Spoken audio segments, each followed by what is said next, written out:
Hello dear student, आपका स्वागत है मेरे चैनल मैथ्स विद योगेश में।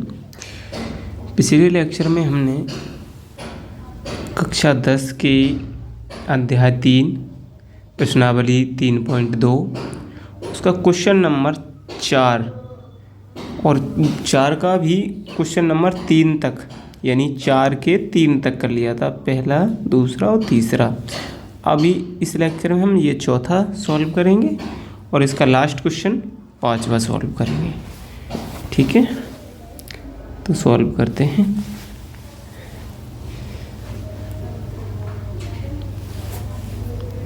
अभी तक मेरी शायद 40 वीडियो हो चुकी हैं चैनल पर, तो आप प्लेलिस्ट में जाइए और आपको वहाँ 9th और 10th दोनों की अलग प्लेलिस्ट बनी हुई है। हर प्लेलिस्ट में जो वीडियोज़ हैं उन वीडियो पर थंबनेल लगा हुआ है, उसमें चैप्टर, प्रश्नावली, क्वेश्चन या किस की है वो एकदम क्लियर लिखा हुआ है थंबनेल पर। कुछ भी ऐसा नहीं है, आप थंबनेल देखकर ही पहचान सकते हैं कि ये प्रश्नावली है, ये क्वेश्चन है। और इस क्वेश्चन का अगर अंदर भी उसमें कोई पॉइंट वाइज है, जैसे पहले के 2 हैं तो उसी हिसाब से उन पर पड़ा हुआ है। ठीक है, अगर पूरी प्रश्नावली है तो पूरी लिखा हुआ है, और अगर 1-2 क्वेश्चन से हैं तो 1-2 क्वेश्चन लिखा हुआ है। वो आप चेक कर सकते हैं प्लेलिस्ट ऑप्शन पे जाके। ठीक है, और एक ही बात कहना चाहूँगा कि चैनल को जितना शेयर कर सकते हैं उतना शेयर कीजिए, अधिक से अधिक बच्चों तक पहुँचे जिससे इसका लाभ मिल सके। क्योंकि मुझे तो उतनी ही मेहनत लगनी है, अगर 2 देखेंगे तो, 4 देखेंगे तो, और 100 देखेंगे तो भी उतनी ही मेहनत मेरी जा रही है। लेकिन भला अगर ज़्यादा लोगों का हो जाएगा तो बेटर बात है वो। हम क्वेश्चन नंबर आते हैं अपने 4 का चौथा। ठीक है, ये है 2x - 2y - 2 बराबर 0। ठीक है, और ये है आपका अगला 4x - 4y और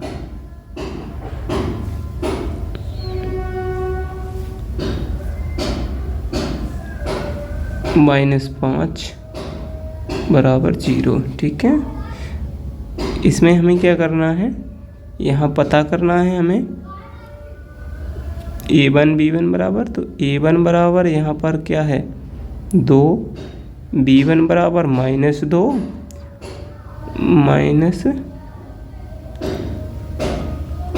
-2 और c1 बराबर है आपका -2। ऐसे ही a2 बराबर 4, b2 बराबर -4 और c2 बराबर -5। ठीक है, तो निकाल लेते हैं a1/a2 = 2। ये a1 2 है और a2 4 है, तो 2 से 4 कट जाएगा, 2 एकम 2, 2 दूनी 4। b1/b2 आएगा, और ये है आपका -2/-4। देखो -2 और -4, तो -2 -4 है, इससे ये कटेगा, 2 एकम 2, 2 दूनी 4, 1/2। आपका c1/c2 है -2/-5। c1 2 -2 और c2 -5, माइनस से माइनस जाएगा और 2/5 बचेगा। इक्वेशन बन के आती है a1/a2 = b1/b2। तो हम तीसरी कंडीशन भी देखेंगे फिर, यानी c1/c2 इज नॉट इक्वल है, ये बराबर नहीं है। यहाँ क्या होगा, अतः यह समीकरण युग्म, अतः यह समीकरण युग्म असंगत है। ठीक है, यही कंडीशन सिर्फ असंगत की होती है, बाकी दोनों बची हुई वो संगत की होती हैं। तो इस तरीके से ये क्वेश्चन नंबर 4 का चौथा सॉल्व होता है। अब आते हैं 5 पर। ठीक है, क्वेश्चन नंबर 5 कहता है एक आयताकार बाग जिसकी लंबाई चौड़ाई से 4 मीटर अधिक है का अर्धपरिमाप 35 मीटर है, बाग की विमाएं ज्ञात कीजिए। तो देखो, आयत कैसी आकृति होती है जिसमें 2 विमाएं होती हैं, एक लंबाई और एक चौड़ाई। ठीक है, चौड़ाई लंबाई की अपेक्षा कम होती है। ठीक है, तो हम इसमें हल करते हैं इसे और मानते हैं, माना आयताकार बाग की लंबाई बराबर x मीटर। इसी तरीके से आयताकार बाग की लंबाई और यहाँ आयताकार बाग की चौड़ाई बाई मीटर। अब क्या करना है, प्रथम शर्त में क्या कहा गया है, लंबाई चौड़ाई से 4 अधिक है। ये लंबाई है और ये आपकी चौड़ाई है। अब वो ये कह रहा है 4 अधिक है, यानी कि ये 1 है और अगर 4 अधिक होने के लिए ये 5 है। यही तो मतलब है, तभी तो 4 अधिक होगी इससे। देखो ये तभी तो 4 अधिक होगी, ये यही तो कह रहा है कि 4 अधिक है। जब ये 1 हो चौड़ाई तो लंबाई कितनी होगी, 5 होगी। अब मुझे ये बताओ इन दोनों को मैं बराबर कैसे करूं, या तो इधर से 4 घटाऊं या इधर 4 जोड़ूं। तो इधर 4 जोड़ देता हूं। ठीक है, तो इधर 4 जोड़ दे रहा हूं। इक्वेशन लिख लो। अगला इक्वेशन क्या बनता है आपका, इक्वेशन बन जाता है आपका x माइनस वाई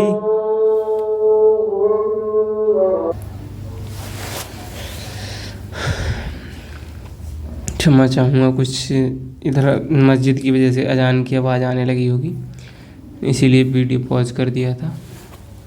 आगे सवाल पर आते हैं। तो इसमें यहाँ पे 4 इक्वेशन नंबर 1 बन जाता है। इसी तरीके द्वितीय शर्त है हमारी कि अर्ध परिमाप 36 है। तो देखो परिमाप का सूत्र होता है परिमाप बराबर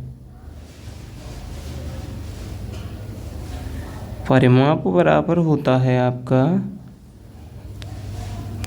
और ये आयत का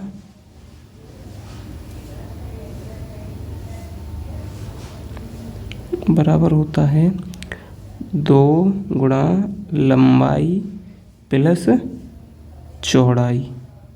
ठीक है, अब ये कह रहा है अर्ध परिमाप यानी परिमाप का आधा, तो परिमाप का आधा कर दिया। ठीक है ना, कितना है, यानी इतने परिमाप बट्टे 2 बराबर कितना है, 36 है। ठीक है, और ये 2 गुणा लंबाई कितनी है x और ये y बट्टे 2 से 2 कैंसिल होगा ये। ठीक है, तो x प्लस वाई बराबर कितना है, 36 है, यानी कि तो इसे लिख सकते हैं x प्लस वाई बराबर 36। ये समीकरण 2 हो गया। अब आगे निकालते हैं इसे। इसमें आगे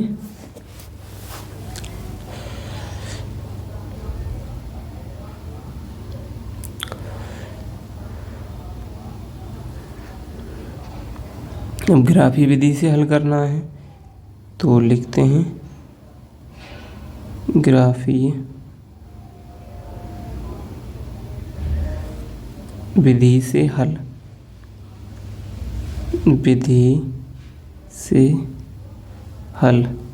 ठीक है, तो समीकरण 1 से लिखेंगे, क्या लिखेंगे, पहले तो समीकरण 1 लिखते हैं हम यहाँ। तो x माइनस वाई बराबर 4। देखो x इधर रह जाए तो क्या बचेगा, 4 प्लस वाई। ठीक है, तो वाई बराबर क्या रखो ऐसा, 2 3 4 रखने पर इसमें तो साफ साफ दिख रहा है। तो y बराबर 2 रखने पर, जब y बराबर 2 रखोगे तो x बराबर 4 प्लस 2 -2 -3 और -4 रखने पर, तो -2 रखोगे तो कितना बचेगा, -2 रख दोगे तो फिर 2 बचेगा। y बराबर -3 रखने पर x बराबर क्या आएगा 4 प्लस माइनस के 3 जब होंगे तो घट जाएंगे और 1 बचेगा और y बराबर -4 रखने पर क्या आएगा x बराबर 4 प्लस माइनस के 4 तो आपका 0 आएगा। निर्देशांक क्या होंगे, निर्देशांक निकल के आएंगे हमारे, पहले x लिखते हैं तो 2 कॉमा -2, 2 कॉमा -2, दूसरा 1 कॉमा -3, 1 कॉमा -3, तीसरा 0 कॉमा -4, 0 कॉमा -4, ये लिख दिया निर्देशांक। ये लिखे हमने पहले समीकरण से। अब हम दूसरे समीकरण से हल करते हैं, तो मैं ऊपर का ये मिटा देता हूँ यहाँ से, ये इतना x प्लस वाई बराबर 36 था दूसरा समीकरण, ठीक है। दूसरा समीकरण था x प्लस वाई बराबर 36। दूसरा समीकरण है तो यहाँ लिखेंगे समीकरण 2 से, और समीकरण दूसरा था x प्लस वाई बराबर 36। तो यहाँ पे इधर x रह जाए तो 36 माइनस कितना y, ठीक है। अब यहाँ पे हमने कुछ गलती करी है क्या,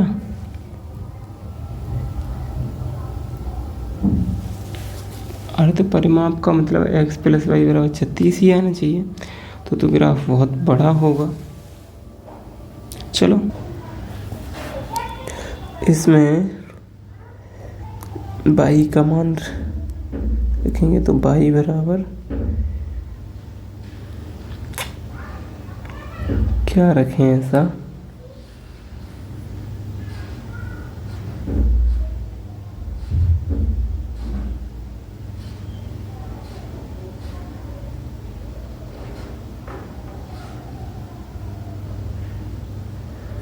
तो देखो इसमें y बराबर रख लेते हैं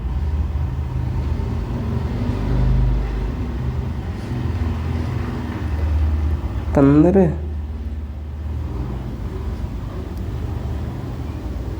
20 और 25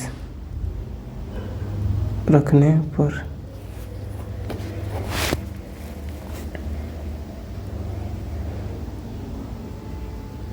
तो यहाँ क्या आएगा, y बराबर 15 रखने पर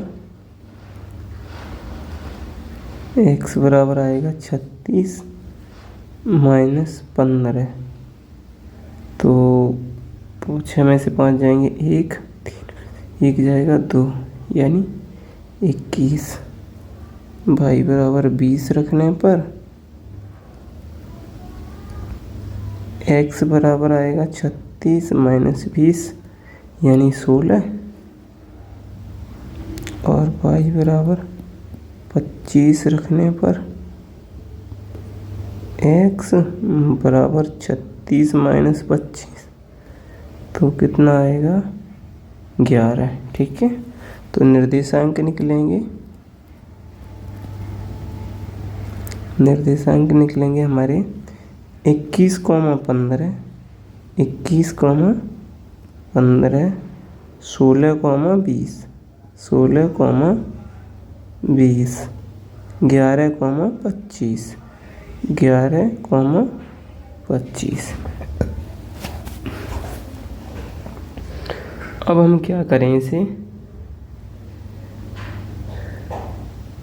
इसको 10, 20, 30 कर लेते हैं। 10, 20, 30, 40, 50 इस तरीके से 10, 20, 30, 40, 50, 60, 10, 20, 30, 40, 50, 60, ये इस तरीके से 10, 20, 30, 40, 50, 60, ठीक है। ये इतने बन गए।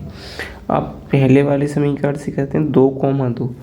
अब देखो यहाँ तक 10 होगा तो इसका मतलब इसमें छोटे छोटे पॉइंट हैं, तो 1, 2, 3, 4 पॉइंट हैं इसमें बीच में, यानी 3 है।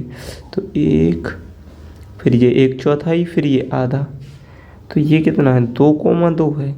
इसका मतलब दो, दो चार और दो छः, दो आठ होगा। इसका मतलब ये यहाँ कहीं होगा, थोड़ा सा। यहाँ क्यों होगा? ये होगा इधर कहीं। मुझे लग रहा है इसमें कुछ मुझे चेंज करना पड़ेगा फिर से, क्योंकि बहुत छोटे पॉइंट हो रहे हैं, वो आपको नज़र नहीं आएंगे। एक मिनट, इसके निर्देशांक चेंज कर लेते हैं।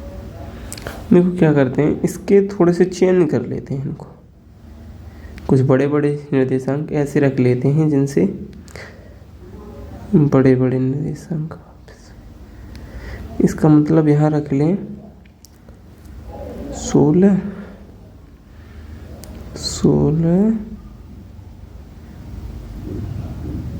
26 और आपके 36। y बराबर 16 रखोगे तो ये कितने हो जाएंगे? 20। 26 रखोगे तो 26, ये 4 आपका हो जाएगा 30। और 36 रखोगे तो ये हो जाएगा 40। ठीक है, ये 30, ये 40। अब निर्देशांक क्या होंगे इसमें? यानी 20,16, 20,16। दूसरे होंगे 30,26, 30,26।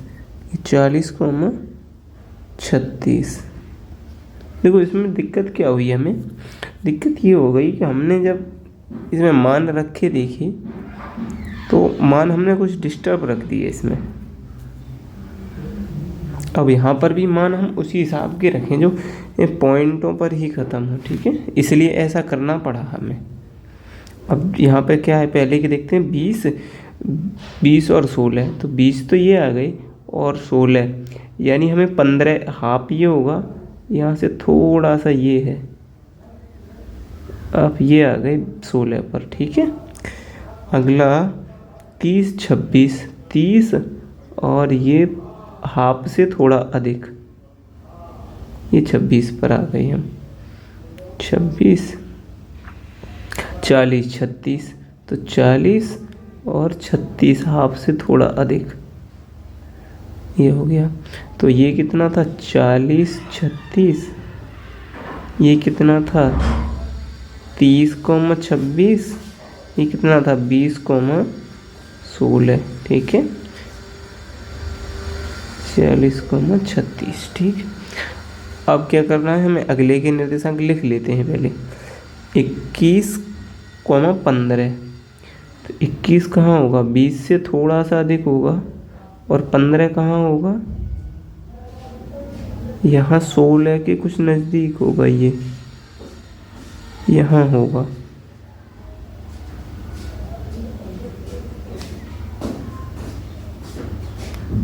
देखो ये तो रहा था उसका 16 वाले का, ये रहेगा यहाँ 15 वाले का। ठीक है, तो ये हो गया। उसके बाद होगा 16, 20, यानी 16 इधर चलना है तो 10, 15 और ये 16, 20 ये आएगा। और अगला है आपका 11, 25, तो 10 के बाद थोड़ा सा और 25 ये आएगा। ठीक है, अब जब ग्राफ कॉपी पर देखेंगे तो उसमें कॉलम होते हैं छोटे छोटे छोटे छोटे, तो उन्हीं कॉलम को गिन के चलते हैं। यहाँ इकाई जो मानी है हमने, तो 1 सेंटीमीटर बराबर 10 इकाई है ये। ठीक है, 1 सेंटीमीटर बराबर 10 इकाई। ठीक, ये लिख देंगे। इसको मिला देते हैं एक बार।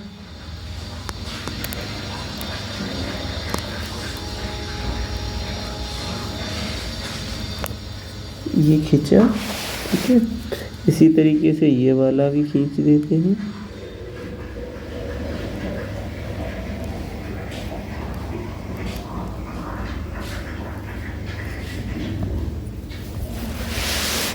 इसके जो बिंदु थे, बिंदु लिख देते हैं एक बार।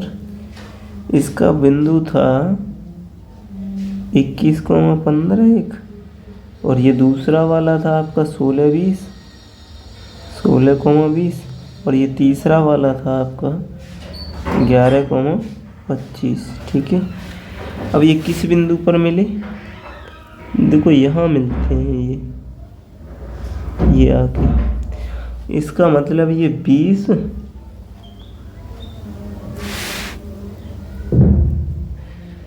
और 16 आपको बिल्कुल नज़र आ रहा होगा। ये डिटो 20 पर तो मिल रहे हैं यहाँ पर। देखो ये डिटो 20 पर, मैं थोड़ा जूम करके दिखाता हूँ आपको। देखो इस तरीके से, देखो ये अब बिल्कुल 20 पर तो मिल रहे हैं यहाँ पर।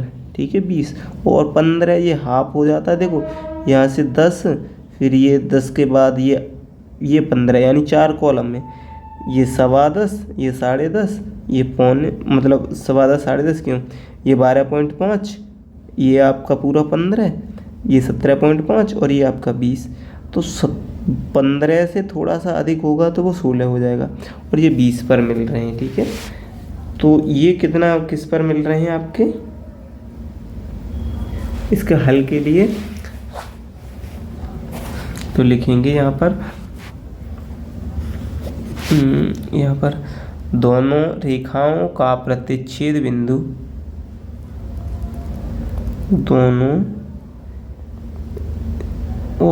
आंसर तो यहाँ नहीं, यहाँ पे लिखा जाना है। ये तो कर यहाँ से यहाँ पे दोनों रेखाओं, क्योंकि ये यहाँ से तो पहले ही हल किया है ना शुरू से। दोनों रेखाओं का प्रतिच्छेद बिंदु 20,16 है। 20, 16,20 है क्या 20,16 है?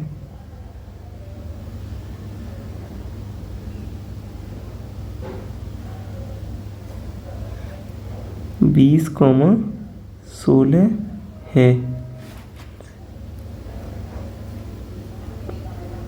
तो x बराबर 20 और y बराबर 16।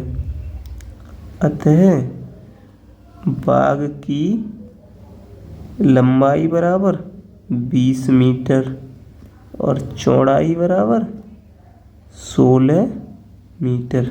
आपका आंसर आ गया ये। ठीक है, चौड़ाई 16 आ रही है, लंबाई 20। इस तरीके से ये सॉल्व हो जाता है।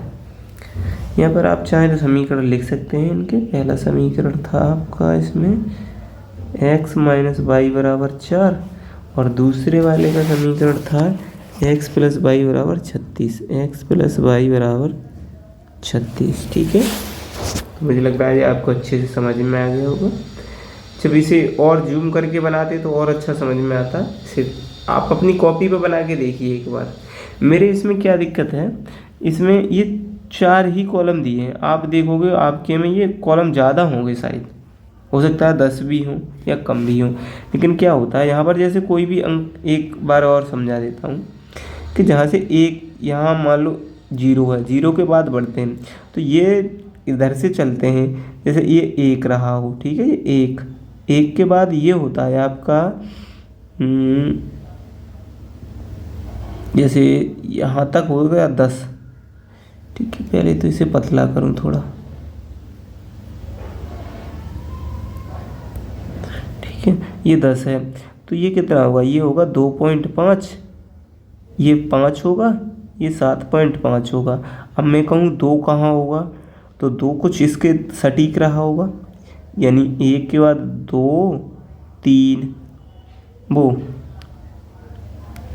1 के बाद 2 कहीं यहाँ रहा होगा, 3 और 4 यहाँ रहा होगा। ठीक है, तो 2 इसके बिल्कुल नज़दीक ही रहा होगा।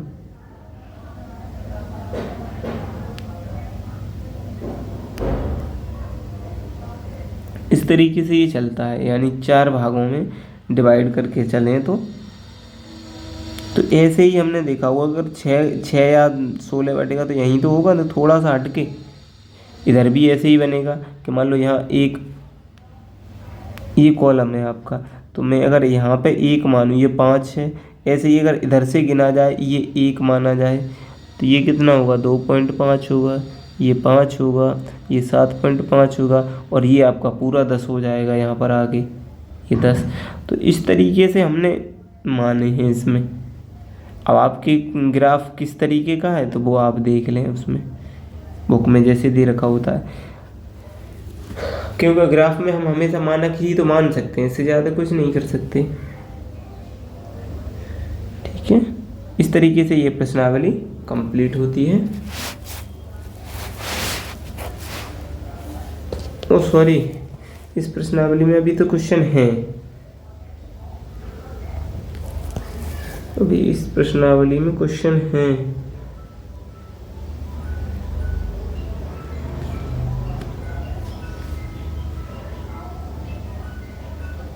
एक मिनट में प्रश्नावली देख के बताता हूँ कि कितने क्वेश्चन हैं इसमें भी। मुझे लगा कि शायद प्रश्नावली खत्म हो चुकी है, खत्म नहीं हुई है अभी।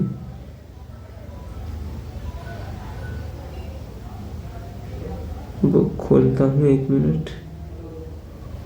अभी इसमें बचा है क्वेश्चन नंबर 6 और 7, अभी क्वेश्चन नंबर 6 और 7 और बचा है आपका। ठीक है, तो क्वेश्चन नंबर 6,